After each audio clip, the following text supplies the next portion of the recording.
మిత్రులారా, గత 10 ఏళ్లుగా పెరిగి ఉన్మాదం ఎంత తారాస్థాయికి చేరిందో దాని విశ్వరూపం ఏంటో మనం ఇటీవలనే చూసాం, తాజాగానే చూసాం.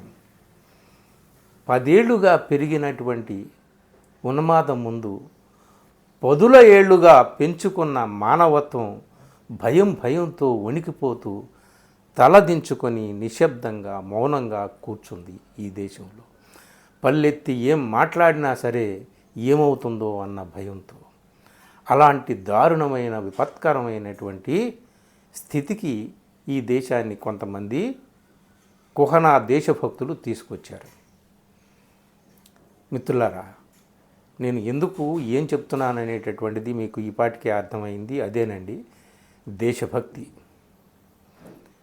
ఏది దేశభక్తి, ఏది ఉన్మాదం?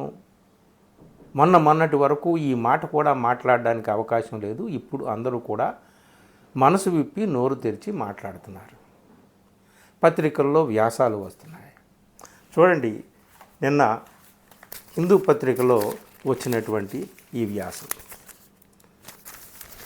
ఇక అసలు అనేక సోషల్ మీడియా ప్లాట్ఫామ్స్లో కానీ, అలాగే మేజర్ న్యూస్ ప్లాట్ఫామ్స్లో కానీ అన్నిట్లో ఇందులో వచ్చిన ఈ ఆర్టికల్ ఏంటంటే what war hysteria hides, deaths, destruction, disinformation అనేటటువంటిది ఈ ఆర్టికల్. ఈ ఆర్టికల్లో ఏముందో నేను మీకు చెప్తాను. కానీ ఈ యుద్ధం అనేటటువంటిది, యుద్ధం కావాలని కోరుకునేవాళ్ళు దేశభక్తులు, యుద్ధం వద్దు, జరిగిందేదో జరిగింది, మనం సంయమనం పాటించి శాంతి చర్చలతో సమస్యను పరిష్కరించుకుందాము అని ఒక్క మాట ఎవరైనా మాట్లాడితే వాడు దేశద్రోహి అన్నట్టుగా చేశారు.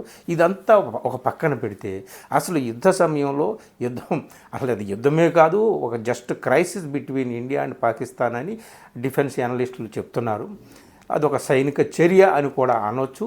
యుద్ధానికి వెళ్ళడానికి ఇంకా 3 మెట్లు కిందనే ఉన్నటువంటి స్థితిలోనే 2 దేశాల మధ్య సీజ్ ఫైర్ అనేటటువంటిది జరిగింది అనేది నిపుణుల అభిప్రాయం. అది పక్కన పెడితే ఈ సమయంలో మీడియా, మెయిన్ స్ట్రీమ్ మీడియా నుంచి, సోషల్ మీడియా నుంచి ఎన్ని అబద్ధపు వార్తలు, అసత్యపు ఇమేజెస్సు, కల్పిత వీడియోలు ఎక్కడెక్కడో పాతయన్నీ తీసి ఇప్పుడే జరిగినట్టుగా పెట్టి వాళ్ళ టీఆర్పీ పెంచుకోవడం కోసం, వాళ్ళ వ్యూస్ పెంచుకోవడం కోసం సోషల్ మీడియాలోనూ మెయిన్ స్ట్రీమ్ మీడియాలోనూ విపరీతంగా హైప్ క్రియేట్ చేశారు. దాని గురించి మాట్లాడడానికి కూడా అందరినీ భయభ్రాంతులను చేశారు. ఈ విషయాల గురించి ఇప్పుడిప్పుడే అందరూ మాట్లాడుతున్నారన్నమాట. దీనికి ఎవరి గురించో ఎవరో ఉదాహరణ వద్దు. మొన్న మన సుప్రీంకోర్టు మాజీ జడ్జి మార్కండేయ కడ్జు ఒక ట్వీట్ చేశారండి. అంటే వీళ్ళు ఎలాంటి మీడియా ఎంత హైప్ క్రియేట్ చేసిందో అనేటటువంటి చెప్పడానికి చిన్న ఎగ్జాంపుల్. ఆయన మార్కండేయ కడ్జు, ఆయన రిటైర్డ్ సుప్రీంకోర్టు జడ్జి, ఆయన ఒక ట్వీట్ చేశాడు. అదేమిటంటే ఆజ్ తక్ క్యాప్చర్డ్ లాహోర్, ఆజ్ తక్ అంటే Aaj Tak media, Zee news captured Karachi and Republic captured New York. By early morning they returned everything so they could capture it again tonight. ఎంత దారుణం అంటే ఆయన అంటే వ్యంగ్యంగా ఆజ్ తక్ ఏమో లాహోర్ని స్వాధీనం చేసేసుకుంది, జీ న్యూస్ కరాచీని స్వాధీనం చేసుకుంది, ఇక రిపబ్లిక్ న్యూస్ అయితే న్యూయార్క్నే స్వాధీనం చేసేసుకుంది. కానీ అవన్నీ కూడా మార్నింగ్కి తిరిగి ఇచ్చేశారంట. ఎందుకంటే మళ్ళీ రాత్రికి స్వాధీనం చేసుకోవాలని చెప్పేసి. ఇది ఒక వ్యంగ్యంగా ఈ మీడియా వాళ్ళు చేసినటువంటి అతి అని అంటామే, ఆ అతికి ఉదాహరణగా దీన్ని చూపించవచ్చు.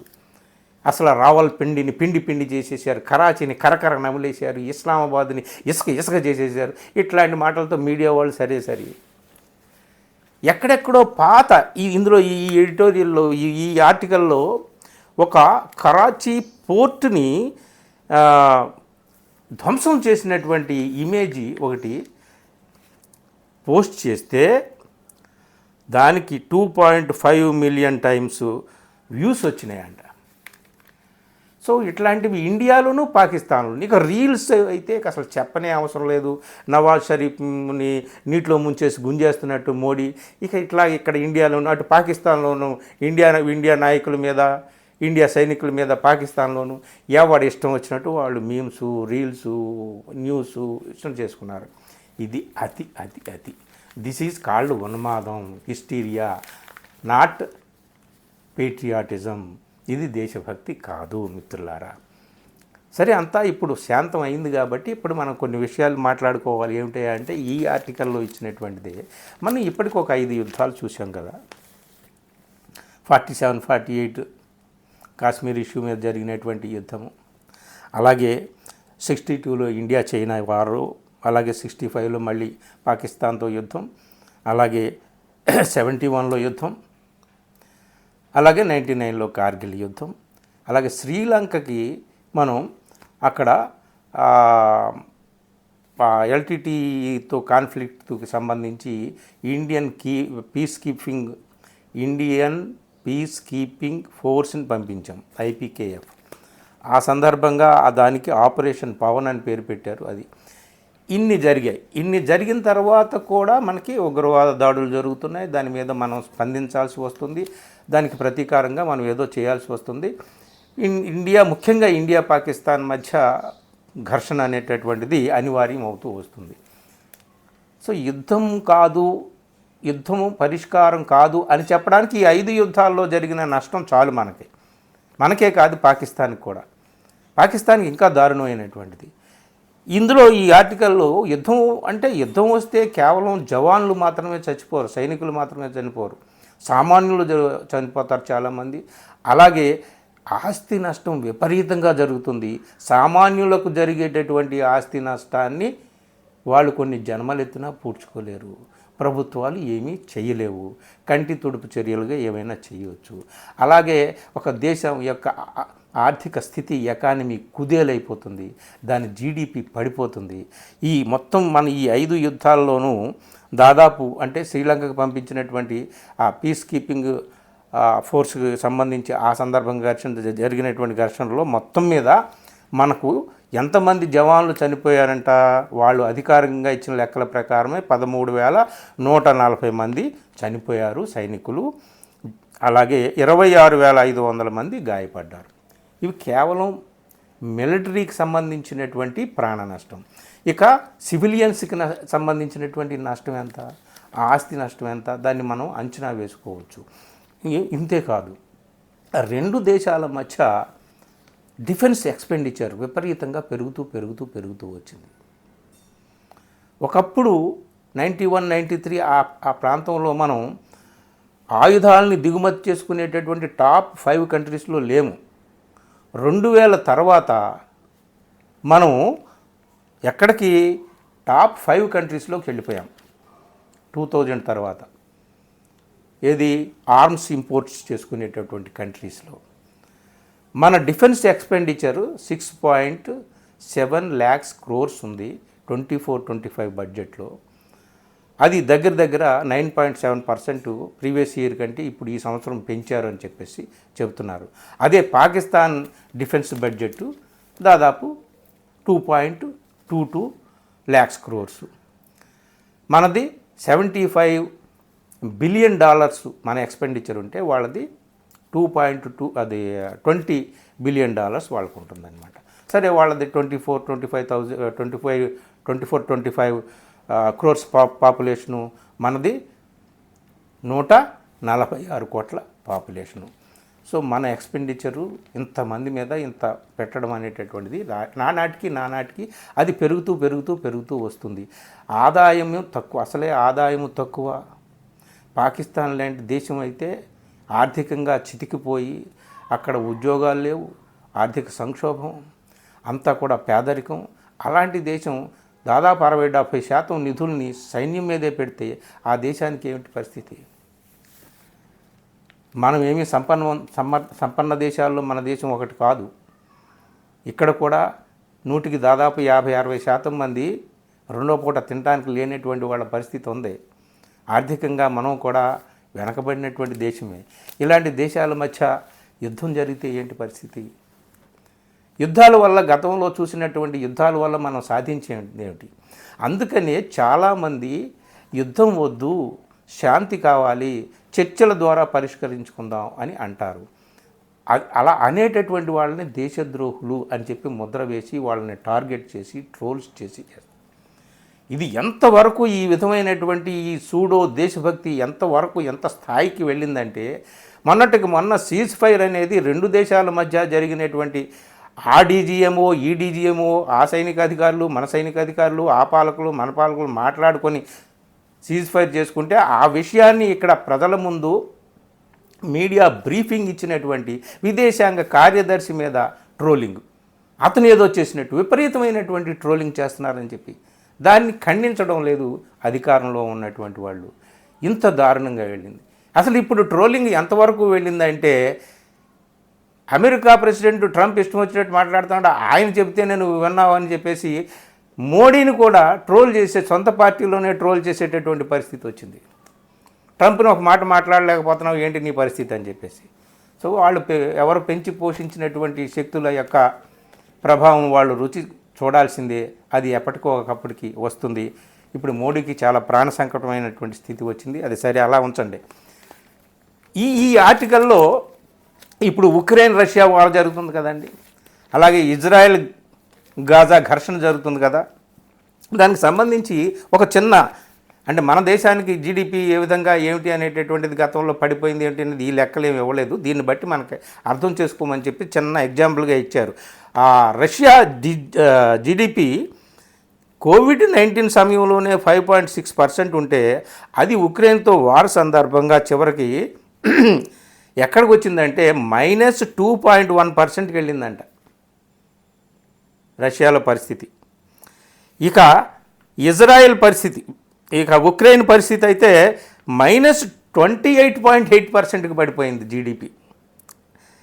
ఇక ఇజ్రాయెల్ పరిస్థితి కూడా అంతే, లాస్ట్ 8 ఇయర్స్ కంటే కూడా చాలా దారుణమైనటువంటి పతనావస్థకి పడిపోయింది జీడిపి అనేటటువంటిది ఇక్కడ ఇచ్చారనమాట. అంటే మిత్రులారా, యుద్ధము అనేది ఏ దేశానికి ఎప్పటికీ కూడా శాశ్వతమైన పరిష్కారం కాదు. శాంతి, చర్చలు, సామరస్యపూర్వకమైనటువంటి వాతావరణాన్ని ఏర్పరచుకోవడం వల్లే ప్రపంచం మనుగడ సాధించగలదు, ప్రపంచం అభివృద్ధి సాధించగలదు. అరకొర ఆదాయాలతో వచ్చిన దానంతటినీ కూడా సైన్యం కోసం, ఆయుధాల కోసం ఖర్చు పెట్టేటటువంటి దురదృష్టకరమైనటువంటి దుస్థితికి కొన్ని దేశాలు మరెన్నో దేశాలని నెట్టివేస్తున్నాయి. కొన్ని దేశాల స్వార్థం వల్ల, కొన్ని దేశాల యొక్క స్వార్థ ప్రయోజనాల కారణంగా మరెన్నో దేశాలు ఆయుధాలను కూడబెట్టుకోవడం కోసం, సైనికీకరణ కోసం అంతా ఖర్చు పెట్టాల్సినటువంటి పరిస్థితి వచ్చింది. సో పోనీ వాటితో ఏమైనా జరుగుతుందా అంటే ఏమీ లేదని మనకి ఉదాహరణగా ఇలాంటివి ఎన్నో సాక్ష్యాలు మనకి ఉన్నాయి. కాబట్టి మిత్రులారా, యుద్ధం వల్ల ప్రయోజనం లేదు, యుద్ధం వల్ల లాభం లేదు, యుద్ధం వల్ల ఎప్పుడూ ఏమీ జరగదు. తాత్కాలికంగా మానసిక సంతృప్తి జరగవచ్చు. మనం వాళ్ళ మీద దాడి చేసాం, వాళ్ళు మన మీద దాడి చేసాం, మనం చెప్పుకోవడానికి, ఇంతమందిని చంపాము, ఇన్ని స్థావరాలను కూల్చేసామని చెప్పుకోవడానికి. అయితే ఇక్కడ ఒక పాయింట్ ఉంది. మన వాళ్ళని చంపేస్తే మనం చేతులు కట్టుకుని ఊరుకుంటామా? మన ఎకానమీని, మన మత సామరస్యాన్ని, మన సహజీవన సౌందర్యాన్ని ధ్వంసం చేయడానికి అవతల వాళ్ళు కుట్రపూరితంగా చేస్తుంటుంటే నువ్వు చేతులు కట్టి ఊరుకుంటావా అంటే ఊరుకోవద్దు. అదే కదా మాట్లాడుకుంటున్నాం. ఊరుకోవాల్సినటువంటి అవసరం లేదు. తగిన గుణపాఠం చెప్పాలి, తగిన రీతిలో చెప్పాలి. అలా చెప్పడానికి ఏమైనటువంటి అనువైనటువంటి ఇతర మార్గాలు ఉంటే వాటినన్నిటినీ కూడా అన్వేషించిన తర్వాత ఇప్పుడు ఏమైంది? 3 రోజులు ఘర్షణ పడ్డాం, వెంటనే ఆ ట్రంపో ఎవడో వచ్చి వద్దురా బాబు అంటే ఆగిపోయాం. ఈ పని ముందు కూడా చేయొచ్చు. ఇప్పుడు జరిగినటువంటి ప్రాణ నష్టం, మన వాళ్ళని 26 మందిని చంపారని మనం వెళ్ళాం. ఇప్పుడు దాదాపు 20 మంది మన వాళ్ళు చెప్పినటువంటి లెక్కల ప్రకారం 20 మంది పైగా సివిలియన్స్ మన వాళ్ళు చనిపోయారు. ఒక 5 జవాన్లను మనం కోల్పోయాం. సో మనం కూడా అంతమందిని కోల్పోయాం. ఇది ముందు జరిగి ఉంటే ఇదే విధమైనటువంటిది మనకి ఈ నష్టం ఆగి ఉండేది కదా. ఏమో ముందు వాళ్ళు కాళ్ళబేరానికి వచ్చేవాళ్ళ, మనం చర్చలు పెడితే మనమే కాళ్ళబేరానికి వెళ్ళినట్టు వాళ్ళు అనుకుంటారు కదా. ఇట్లాగే ఒకళ్ళు ఇగోలు, పంతాలు, కక్షలు ఇది. సో ఈ వాతావరణాన్ని మనం ప్రపంచవ్యాప్తంగా న్యూక్లియర్ ఆర్మ్స్ ఎక్కడున్నాయో వాటిని అన్నింటినీ కూడా ధ్వంసం చేసేటటువంటి ఉద్యమం చేపట్టాలి. నా దగ్గర అనుభవం ఉందని చెప్పి పొరుగు దేశాలని బెదిరించేటటువంటి దుర్మార్గమైన దారుణమైనటువంటి ఆ మానసిక స్థితి ఉందే, వికృతమైన స్థితి, దాన్ని అరికట్టడానికి అన్ని దేశాలు కూడా నడుం కట్టాలి. ముఖ్యంగా అణువాయుధాల ధ్వంసం అనేటటువంటిది పూర్తిగా చేయాలి. ఆయుధాల మీద ఖర్చు తగ్గించుకునేటటువంటి పరిస్థితిని నెలకొల్పాలి. ఈ దేశాల్లో శాంతి చర్చలు, శిఖరాగ్ర సమావేశాలు ఇవన్నీ కూడా దేనికి? అభివృద్ధికి ఆటంకం కలిగించేటటువంటి యుద్ధం దేనికి? సో ఇదంతా మాట్లాడేటటువంటి వాళ్ళు దేశద్రోహులు కాదు, వీళ్ళు కూడా దేశభక్తులే. ఇక్కడ హిస్టీరియాతో ఊగిపోయినటువంటి వాళ్ళు దేశభక్తులు కాదనేటటువంటి విషయం మనకి ఇక్కడ అర్థమైంది కదా. కాబట్టి ఏది ఉన్మాదమో తెలుసుకోవాలి, ఏది దేశభక్తో తెలుసుకోవాలి.